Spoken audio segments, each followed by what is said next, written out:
We go on to our next speaker. Dr. Shikha Masi is our next speaker, who is the Deputy Director of the Department of Neuro-Ophthalmology, Shankar Nethralaya, and is also in charge of Navasuja segment. And she's, of course, had numerous awards and accolades for her varied contributions to ophthalmology and is our coveted speaker. So she is going to tell us in 10 minutes on disorders of pupil, which is going to be very challenging, but I am sure she'll bring out all the take-home points for the postgraduates. On to you, Dr. Shikha. Good evening, everyone, and thank you, Dr. Chitra, for this opportunity. Pupillary disorders include all this, but I'm going to cover the important points which I felt were important given in the red box. Now, the normal pupils are described by the acronym PERLA, which means pupils equal, round, and reactive to light in accommodation. Usually 2 to 4 millimeters in diameter in bright light, and in dark 4 to 8 millimeters. Now the iris dilator muscles are present radially and are under sympathetic control and cause dilatation benign. Whereas sphincter muscles are present circumferentially and are under parasympathetic control, lead to constriction of pupil. This parasympathetic control comes under the pupillary reflex. Let's see what happens. When we shine light in the left eye, the temporal fibers from the retina reach in the pretectal nucleus on the ipsilateral side, and the nasal fibers reach the pretectal nucleus on the contralateral side. Now, the ipsilateral pretectal nucleus goes and stimulates both the Edinger-Westphal nuclei, and so does the pretectal nucleus from the contralateral side. So what is important is that when shining light in sunlight, both the Edinger-Westphal nuclei are getting stimulated equally. Now, the third nerve starting from the nuclei going to the ciliary ganglion on the same side, and then through the short ciliary nerves reach the sphincter pupillae and constrict the pupil equally on both the sides. So you're shining light in one eye and both the pupils are equally reacting to light. The same thing happens when we shine light in the other eye. Now the relevant sympathetic pathway anatomy. Here the first order neurons are starting from the brain, and that's in the posterior hypothalamus. From there, it goes to the ciliospinal center of Butch, that is at the level of C8 and T2. From there, the second order neuron reaches the superior cervical ganglion, and from superior cervical ganglion, the third order neuron starts and it goes inside the brain along the internal carotid artery and reaches the dilator pupillae muscle. Now, coming to the pupillary evaluation, we should look at the shape, size, and the reactions, pupillary reactions, which include direct and consensual reaction, relative afferent pupillary defect, and near reflex. Why do we do this? To look at the ocular and general health of the patient. These shape-related issues are actually related to the iris structural defects, as we'll see in the next slide. And size-related issues usually tell us more about the efferent pathway defects, and relative afferent pupillary defect tells us about the problem with the afferent pathway, that is optic nerve-related defects. Now, these are self-explanatory shape disorders of the pupil. Out of this, I would like to tell you something about the aniridia. It is an autosomal dominant condition due to a defect in PAX6 gene. And if there is no family history of aniridia and a child is born with aniridia, it's prudent to do the surveillance for Wilms tumor, which could be seen in these patients till the age of 8 years. Now, let's come to the pupillary disorders of the size. Anisocoria refers to a difference in the pupil size of more than 0.4 millimeter between the two eyes. If it increases in dark and the patient has ptosis in the eye with the small pupil, you're looking at Horner syndrome. If it increases in bright light and the patient has ptosis and motility abnormality in the eye with the larger pupil, you're looking at third nerve palsy. And if there is no ptosis and no motility abnormality, probably the patient has AD syndrome. It could also be a physiological anisocoria, that is, if it remains the same in dark and light, but it's usually less than 1 millimeter. Now, unilaterally dilated pupil can also be seen in traumatic mydriasis, in rubeosis, and if you have put some dilating drop. Similarly, unilaterally meiotic pupil could be a physiologically small pupil, or could be seen in uveitis or because of the pharmacological constriction. AD stonic pupil is typically a unilateral mydriatic pupil, commonly seen in women, and it's because of the denervation of postganglionic supply to the sphincter pupillae and the ciliary muscle, which usually follow a viral illness. What happens when we shine light on AD's pupil? We see vermiform movements of the pupillary border because of the segmental contraction of the iris sphincter. The near reflex is usually normal, but the redilatation after the near response is slow. And over a period of time, the AD's pupil becomes meiotic when it's called little old AD. And when we have diminished deep tendon reflexes along with AD's pupil, it's called Holmes AD syndrome. And if there are disturbances of sweat secretion, it's called Ross syndrome. How do we confirm the diagnosis? Since we said there is denervation supersensitivity, which is elicited by putting dilute 0.125% pilocarpine. Because of the supersensitivity, the AD's pupil constricts and the normal pupil does not. There's no particular treatment for this condition. The accommodative response improves over a period of time. It's important to reassure the patient.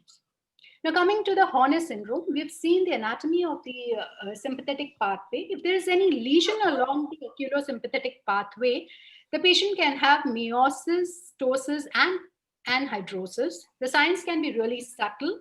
The partial ptosis is because of the paralysis of Muller's muscle, and in the near and light reactions, there can be a dilatation lag, and there's an apparent inophthalmos because of the slight elevation of the inferior eyelid as a result of weakness of inferior tarsal muscle.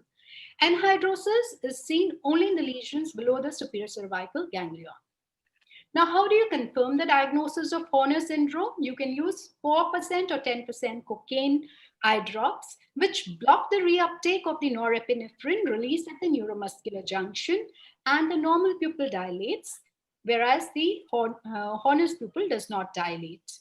If you don't have cocaine, you can use 1% apraclonidine. It's a weak alpha-1 agonist. We've seen the denervation supersensitivity in ADs.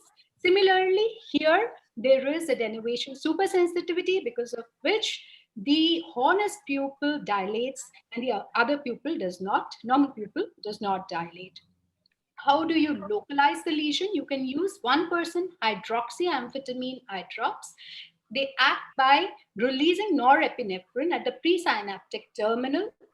So if the postganglionic neuron is dead, then obviously it will not dilate. Hence, if the pupil is dilating, then you can localize the lesion to the first or second order neuron. Now, dissection of internal carotid artery can be a devastating condition and can present as Horner syndrome, especially painful Horner syndrome. Let's look at this case, a 46-year-old male who came with burning sensation on the right side of the face with some vague complaints of decrease in vision. He actually didn't have any decrease in vision. What he had was an anisocoria of 2 millimeters. As you can see, the anisocoria was more prominent in dim illumination. The ptosis was very subtle, around 2 millimeters. And on the basis of these findings, a diagnosis of Horner syndrome was made. Patient was sent for MRI with MRA of the head, neck, and chest. And we found the dissection of the distal cervical internal carotid artery. Patient was sent to the interventional radiologist, started on oral antiplatelet agents, and a stroke was averted. Now, if an adult presents with the same features, that is ptosis, meiosis, and hypochromic heterochromia, and is asymptomatic, then you have to ask for older photographs and look for the ptosis and meiosis, which has been there since early childhood. In such a case, you don't have to order very elaborate investigations for Horner's because you could be seeing a case of congenital Horner's. Now, people involving third nerve palsy could be harboring important lesions like a PCOM aneurysm, and neuroimaging is a must. It can also present as multiple cranial nerve palsies. That is, pupil involving third nerve palsy can have a fourth, fifth, sixth, as seen in this case with herpes zoster ophthalmicus, and the lesion localizes to sphenocavernos area. You can also have pupil involvement in a sixth nerve palsy. Usually, it is a constriction of the pupil that is seen because of the associated Horner syndrome with sixth nerve palsy. Here we had a case where the pupil was dilated, but nonetheless the lesion localized to the same place, that is in the cavernous sinus. Now, this is my last slide. We should know how to elicit the relative afferent pupillary defect. We will go back to the initial anatomy slide where we saw that when we shine light in one eye, both the third nerve nuclei are equally getting stimulated, hence both the pupils constrict. So if the whole pathway is working properly, that is, optic nerve is a part of that pathway. So if it is working properly, both the pupils should constrict. Now here, the left eye is normal, right eye has got optic nerve lesion. We shine light in the left eye, both the pupils are constricting. We shine light on the right eye where there is a defect, both the pupils are dilating. This dilatation is what is happening is there is no constriction occurring here, but the dilatation is because of the withdrawal of this stimulus. So what is happening is this is a swinging flashlight test which is done to diagnose relative afferent pupillary defect, and the eye with the optic nerve damage, that pupil dilates. So there are a lot of points in pupillary disorder which are from the exam point of view important, but I haven't covered. You should go through all these. All the best. Thank you. Thank you very, very much. That was a wonderful talk, Shikha. Really enjoyed it. So I'll ask one question before Jyoti takes on.